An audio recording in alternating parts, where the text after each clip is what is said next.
Alright, so it's Sunday morning. I'm not even sure what day it is. It's August, beginning of August.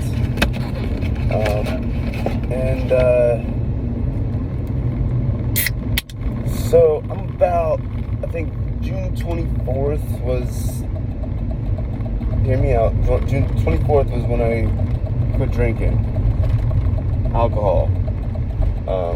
About like 2 or 3 weeks ago from today, I had a half a beer at a bar. I went to go meet up with a friend at a bar, and I ended up drinking a half a beer. And then, Then I came home and had a twisted tea. It was literally on my dresser, open. It was my friend had left it, and he was drinking another one. You know, it was a weird temptation moment, and I fell and I took that, and that's it. And that's all I've drank in the past, however long it's been, since June 24th or 26th. And now I'm on my 5th day, no nicotine at all, like minimal caffeine. I'll do like a little tiny scoop of the instant coffee with a little bit of water. I did yesterday, so I haven't had any caffeine today. But I just want to kind of share how the past month and a half-ish, month and a week, month and 2 weeks, not even that long, but just kind of want to share like how it's been. And actually, the journey with the alcohol, the reason, I've been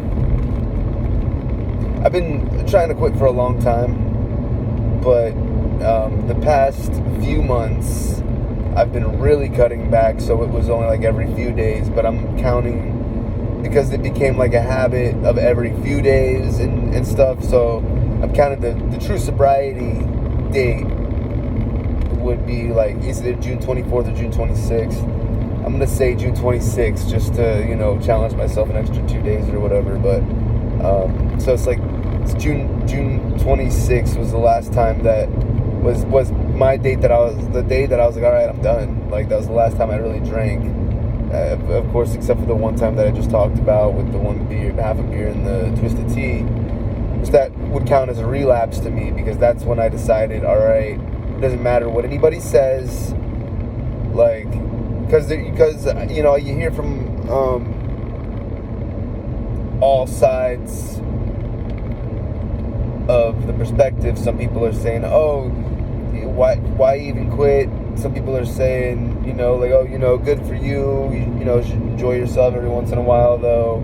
And that's the hard part. It's like, one beer won't hurt, and it's like, yeah, I know, like, I've tried it a bunch of times. It's like, it's a scientific method at this point, you know what I mean? Like, it's not maybe if I do it this way, things will be different. It's like, no, man, like, you've done this a bunch of times, and you can't just have one beer. And then it got to the point where I realized the addiction, I could stretch it out to 2 days without having a drink, and then I'd have like this really bad depression, and I would just, have these physical effects with my heart. I gotta get that kind of checked out now that,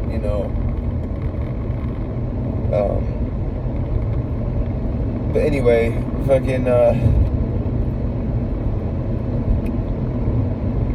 so I would have these withdrawals after 2 or 3 days of not drinking. Then I'd go drink, and I'd have a few beers, or even just 1 or 2, just to not feel like that. And so then I ran. So I've been running since the beginning of the year, so that's about 8 months now. I've been like running pretty, I think I've run like 90 miles this year so far, which is probably not actually that much, but in intervals of like 3 to 8 miles was the high. 8.6 miles was the highest that I ran. So like, I was doing a 7-mile run, and this is in the middle of when I'm still smoking and drinking, mind you. I've only stopped smoking like 5 days now. So I'm doing like this 8-mile run, or 7-mile. This was a 7-mile run, and I'm like on my way back, and I'm almost done with it, and I'm like, man, you just ran 7 miles. And I was like, why can't you quit drinking and smoking? Like, you have this physical endurance. Like, your body is obviously strong enough to withstand, and it's 90 degrees outside. Your body's strong enough to withstand this brutal heat, and you're running 7 miles. It's like, but you don't have, and it's mental, it's mental strength too. It's like you're getting to even 3 miles in, and you're like, okay, this sucks, but it's like you have 4 fucking miles to go before you're at your destination. So it's like your mental has to get strong. Like, I worked myself up to those 7 miles. I didn't just do it out of nowhere. It's like I enjoy running, but it's like you have to mentally psych yourself up and get to that point. So I'm like at this point where I'm running 7 miles, and I'm like, well, why are you too weak to quit smoking and drinking just if you can run 7 miles? And so that's when I really started looking at it, and I really started to try to quit smoking, and I quit for a couple days there smoking, and then I went back to it, and then I would just smoke 1 a day. Then I got a pack, and then that would last me like 2 or 3 days, and then I'd be like, all right, I'm done, fuck this, and and then I'd start bumping my friends' cigarettes, and then so like I'd smoke like 1 or 2 cigarettes a day that were bumped whenever I could find them, and that then I'd go buy another bag of cigarettes, and it's like I'd minimally smoke, but I was still smoking, I was still addicted, and even if it was just 1 a day, if I had that 1 a day, I was still satisfied enough to be like, okay, like you smoked your cigarette or whatever, like, but you're still a smoker. You didn't quit today, but you did really good until just like a few days ago, I guess. I don't know. It's like, man, you really just don't need it. But anyway, back to the drinking and how this past month and a half has gone. And so if you are going to quit drinking, I would suggest meal prepping, because you're going to be eating more. At least I ate more and eating more, a lot more than I was before, so I started spending more money on food without realizing it. Also, if you're a responsible person like me, not really, but if you're thinking about loved ones and maybe you're still an alcoholic, but you're thinking about your loved ones and you don't want to go to jail, so you don't drink and drive.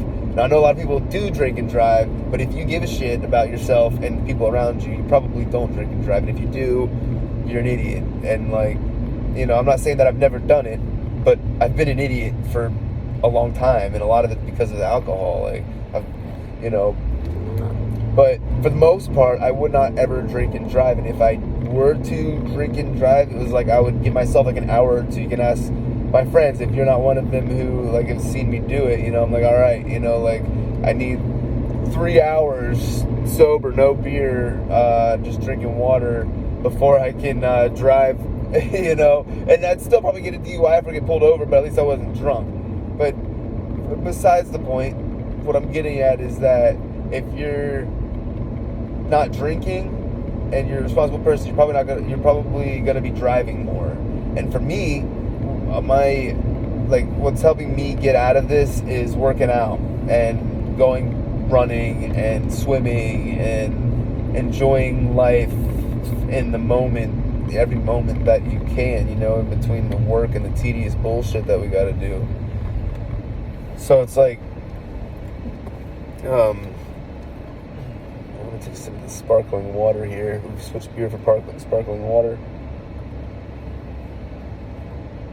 So I just thought like all my problems were going to magically go away when I stopped the alcohol and stuff. And I think that's when people relapse, is they like all this shit, after like a week, your body, like even after weeks, like I'm still like going through like this weird depression where it's like I want to drink, or like I don't really have like a huge support network. I've got a couple people who I talk to about it, and that's helping. You got to have people to talk to about it, and who want to see you, and who know your struggle with it, and who aren't going to brush it off like it's something small, because it's not something small. If you have a problem and you know it, don't let anybody tell you that it's small. It's not. It can be life-threatening, and nobody sees it until it's too late, except for you. You got to be in control of your own destiny. And that's like, it's so cliche, but man, if I had like know how many cliches over my life that were fucking just so powerful, like the steps that I would have taken at other times, it would have been a lot different. You know, things are sacred.